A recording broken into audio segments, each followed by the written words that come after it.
I think they cheated with Fargo because it's not a true story. And they say it is at the start of the film.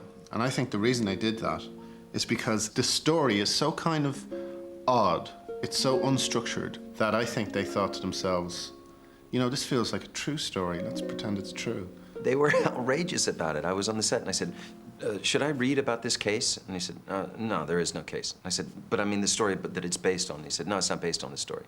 I said, oh, yes, it is. It says in the front, this is based on a true story. And he said, yeah, we just made that up. I said, you can't do that. And they said, why? I said, because you're saying something's not true. And they said, the whole thing's not true. It's a script.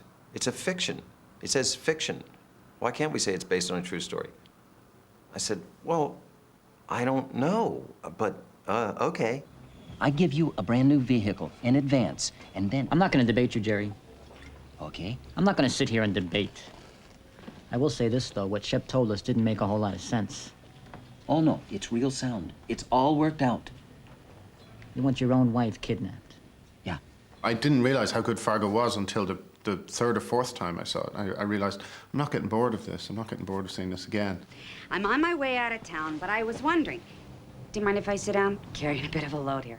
No. I just suddenly realized that every scene in it is supposed to be funny. And when I realized that, the film just becomes much funnier. Like I told you, we haven't had any vehicles go missing. Okay. Are you sure? Because, I mean, how do you know? Because, see, the crime I'm investigating, the perpetrators were driving a car with dealer plates, and they called someone who works here, so it'd be quite a coincidence if they weren't, you know, connected. Yeah, I see. We'd do a shot, and most directors would come back and say, good, good. This time, I want you to blah, blah, blah, blah, blah, blah, blah.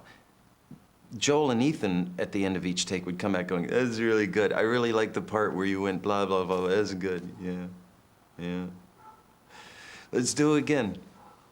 They just, you know, no notes. They were just best of moments after each take. I'm cooperating here, and there's no, Sir, you have no call to get snippy with me. I'm just doing my job here. I'm not, I'm not arguing here. I'm cooperating, and we're doing all we can. Really is only a comedy because it's set in Minnesota. It's just like, here's a lot of people who talk a bit like this, because of course, you know, it's where the Scandinavians relocated to in America. Get out in the farm country, and yeah, they talk like that. And what I hear all the time is people coming up saying, you know, the way you talked in that movie, you know, I found that a little bit insulting because we don't actually talk like that. Okay. So we got a trooper pull someone over. We got a shooting. These folks drive by. There's a high-speed pursuit. Ends here, and then this execution type deal. Yeah. I'd be very surprised if our suspect was from Brainerd. Yeah. It's jarring to tell this story of greed and cruelty and murder with these dialects which we associate with goodness and fresh raw milk and farm country and biscuits in the morning.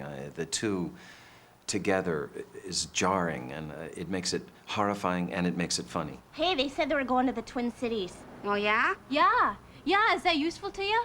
Oh, you betcha, yeah. Yeah.